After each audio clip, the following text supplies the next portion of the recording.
Of it, Savannah, it's a really intense ripple effect. I mean, experts are estimating a 45% jump in homelessness, and that's really just by the end of this summer. So when you talk about that ripple effect, when you have an eviction crisis like this, especially in one community, it causes higher crime neighborhoods. It causes poor access to social services, to education, to healthcare, and it actually has really negative health impacts. So, for example, experts say that when you see an eviction crisis like this, it can lead to suicidal ideation, an increase in depression, and it can actually also cause worsening respiratory problems, which, of course, in a COVID-19 pandemic, when the respiratory system is one of the elements that can be attacked, that is a terrible sign. So this is a very dangerous ripple effect that really doesn't just impact those renters who can't pay, it affects all of us.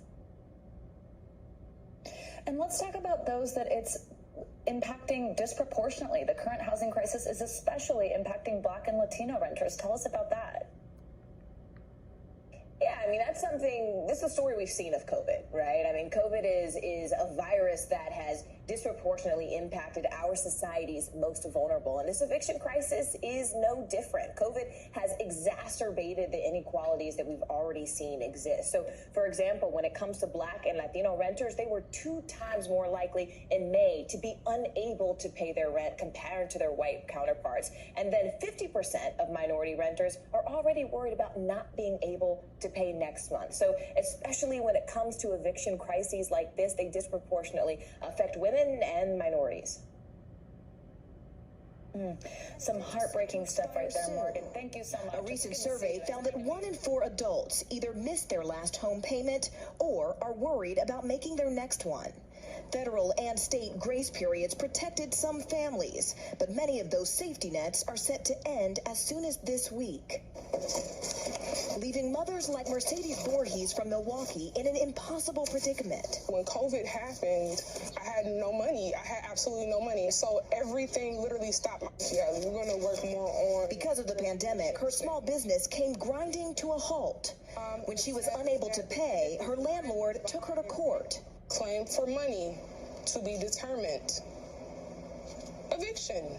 Forcing her out of this home where she's lived for the past 3 years with her 2 young children. And I felt like I wasn't a good mom. That I couldn't get it. That I wasn't, that I could have gave them best.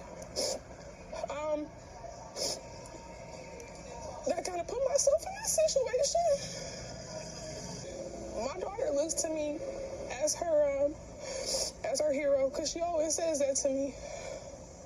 But at that one time, I just didn't feel that way. And that's because I couldn't, like every parent wants to give their kid a home, somewhere safe to be.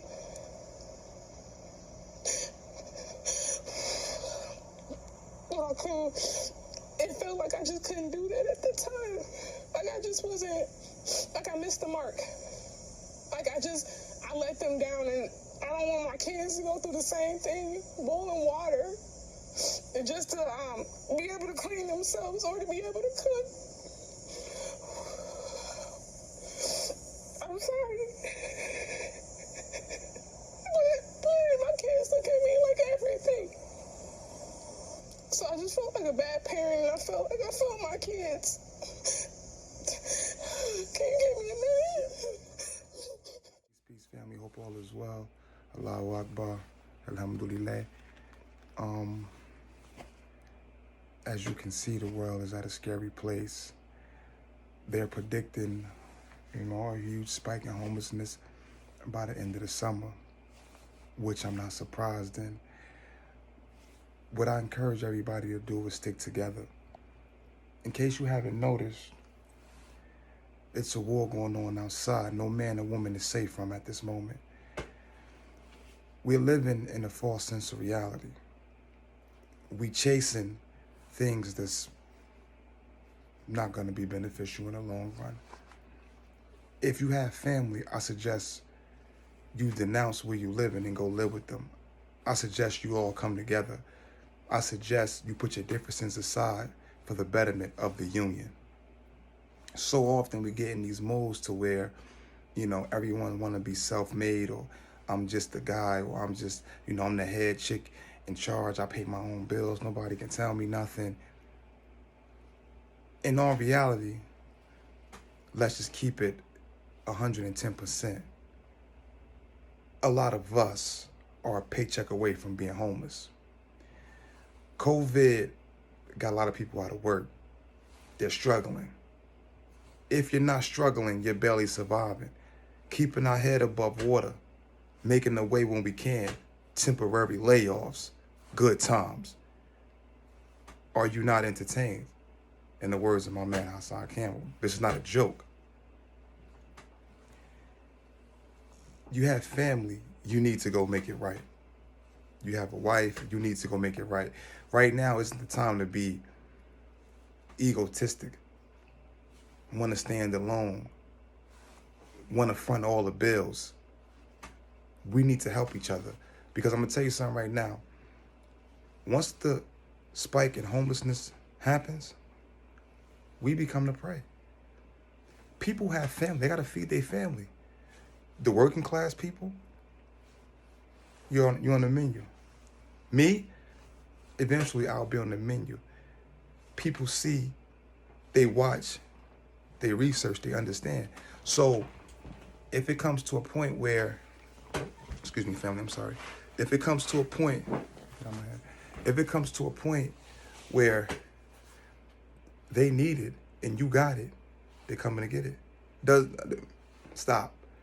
There's nothing going to stop a man or woman, brother, sister, aunt, uncle, cousin, grandmother, or living dog that's going to allow anything to get in the way of them feeding their family, their spouse, their significant other, however you want to put it. The thing we need to realize is that we do need each other. This is not a game. This is not a gimmick. It's not a joke. To all the single mothers, I understand. I was raised by a single mom. There's no knock on the fathers, but I understand. It's hard. Some of you guys get up every morning, put the work in. You was going to work. You was making the way. You was saving for your house. Some of you guys lost your house. Some of you guys in the process of losing your house, your homes. I'm sorry. Let's not forget about the single fathers who's working, paying daycare, being there, exercising both feminine and masculine energy, same as the mothers do. For everybody who's living apart, can that come together or you will drown. There's no doubt about it. If you have some savings and you don't want your savings to collapse, you need to go stay with a family member. You help out, everybody contribute, everybody pay a bill. Look around. Shit is happening all in our communities. Everybody's doing it but us. Look around. People moving in. Okay, I can't stand cousin Ray, but I need to lay my head here, so let me put my differences aside to deal with Ray for next 6 months, 3 to 6 months, 6 to 9 months. Oh, it's no joke. It's no joke. And sometimes we got to do it for the betterment of the kids. Allahu Akbar. We got to do it for the betterment of the kids. See, if you have a brother or a sister and they got kids, you got kids, what are you guys trying to live apart for? Put them babies all under one roof. Let's save our money and let's build something to get up out of here. Because if we don't, we're going to drown. And let me make something very clear. If you the only one in your family who want to look like you about something, move away. You're not helping nobody. Move away. You're not helping nobody. You're not even serving the reason. You're not even helping the kids. You're not serving the reason to be here. Some things are bigger than the things we go through, like this time we're in right now. I get it. One of your nephews, your nieces, your grandmother, your aunt, somebody stole from you. I get it. You let them in. You open arms, open heart. You did everything right. And they went in your checkbook and they stole from you. Or they went in your drawer and they stole from you. Or they got your information or they stealing. I get it. But right now, even if they gotta sleep on your back porch, we need it. We need it. Parents, you got a daughter or a son on drugs. I get it. You ain't gotta tell me. I really get it. But we need each other. Now not the time to beat no one down, to make them feel, to belittle anyone. It's the time to pull everything together. We need all the firepower we can get, because let's say, as some would say, it's a myth. COVID is some BS. I get it, but the homelessness is real. I understand that. And people was dying from underlying diseases. They say it's the COVID, however you want to put it. You know, that's respected. But homelessness is about to be real. My friend, you know, he came crying to me. And I realized, you know, the older I'm getting, I realize why people come to me and they lean on me. Despite of whatever they have to say, they know my heart is pure.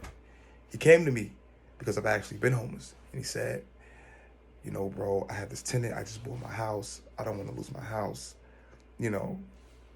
But this tenant, he's owed me money 3-4 months. And he has children. I'm trying to bear with him and his wife. But I got to throw him out. I said, you know what? I said, I feel you. Go talk to that brother, though. Sit him down, and not him and his wife, because sometimes family as men, ladies, y'all don't know what we go through. Trying to pay the bill, provide, protect. I understand it comes with being a man, but that does not mean it's not hard. Just like when you have a child, motherhood comes with that, but that does not mean it's not hard.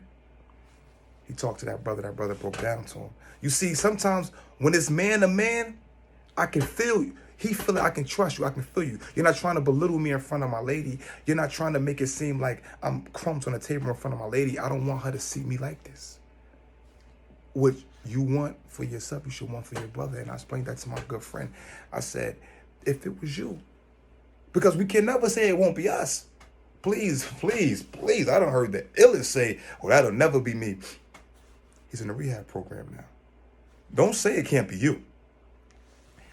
When they said, my friend said, yo, man, what he told me touched my heart.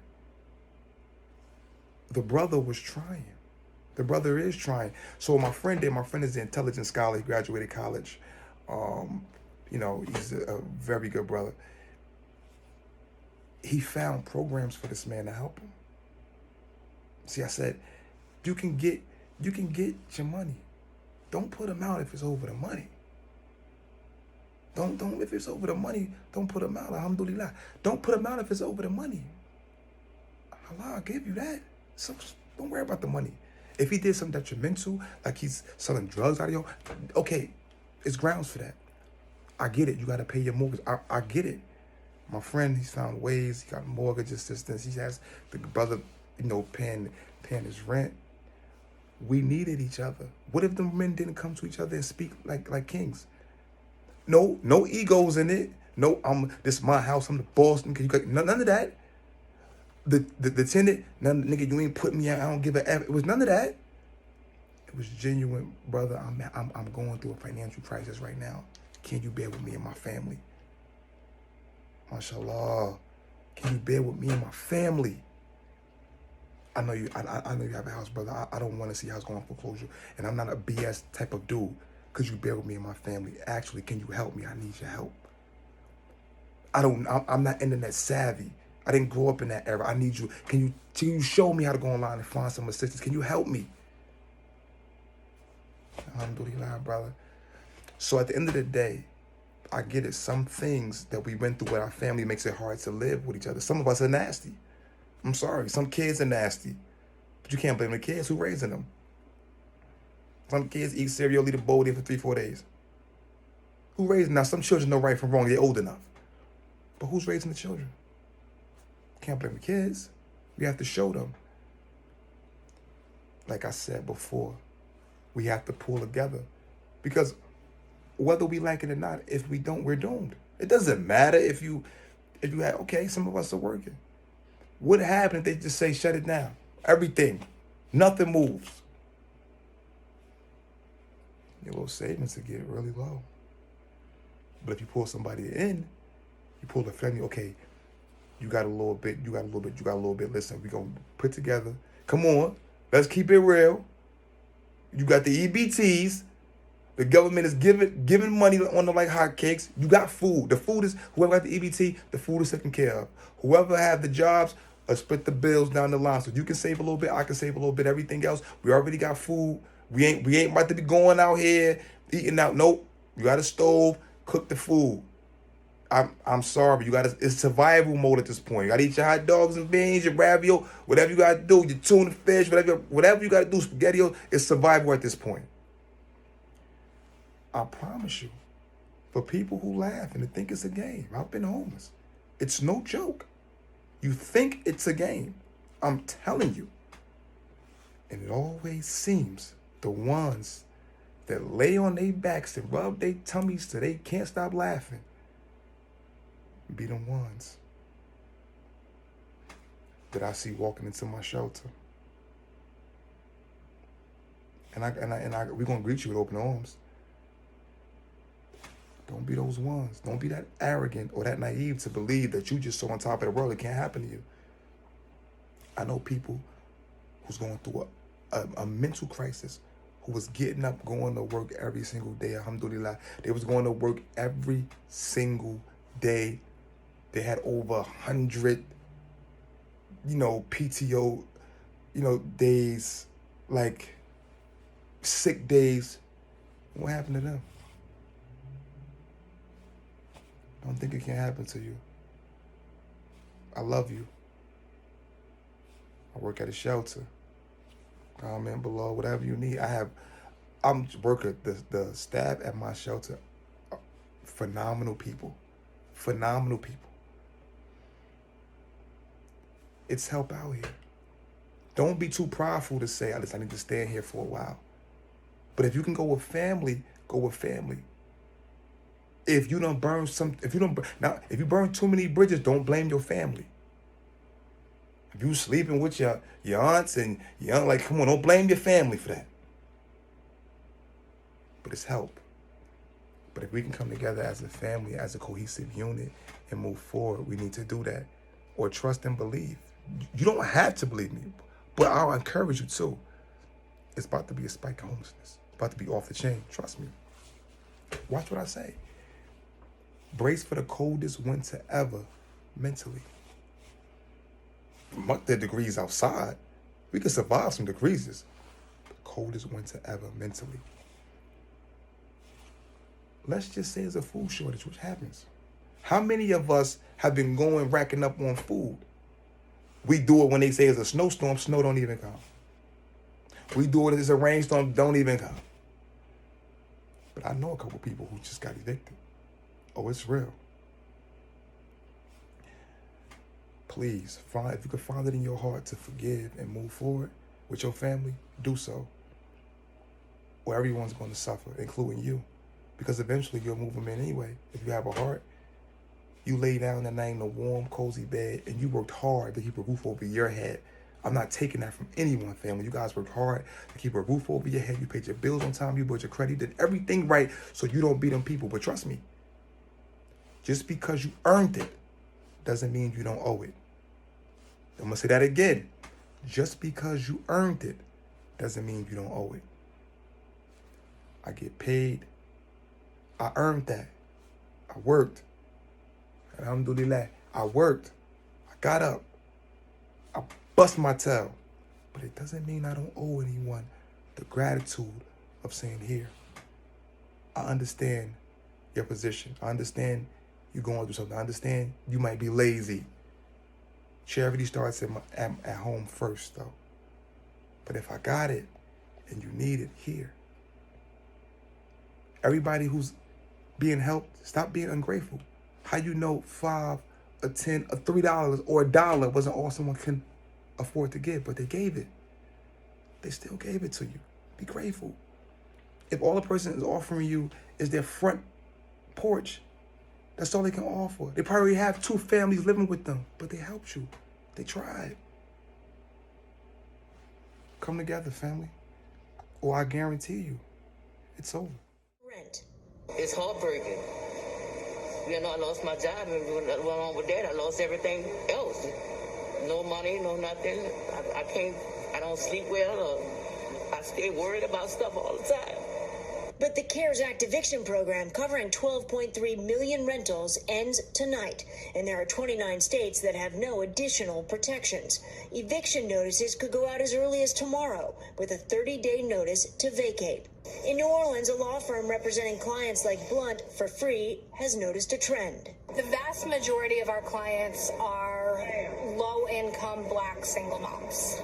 I would say probably more than 90%. Definitely looking at this from a racial equity lens is really important because we're going to see a lot more pain in those communities. 20% of white renters are worried they can't pay next month's rent, while more than 40% of Hispanic and Black renters have the same concerns. If nothing's done, do you see the possibility of a new wave of homelessness because of this? Yes, absolutely. And that's a huge concern. And again, knowing the supports and systems that were in place even prior to COVID were insufficient to support the people that were already there. I won't give up. I won't give up at all. Despite her will, Natasha Blunt says she may still end up in a shelter. It is so painful to me that I could be a real use to society one day, and the next thing you know, I'm useless to everybody. She has her health. Now left to worry what life will be like without a home. Stephanie Gosk, NBC News.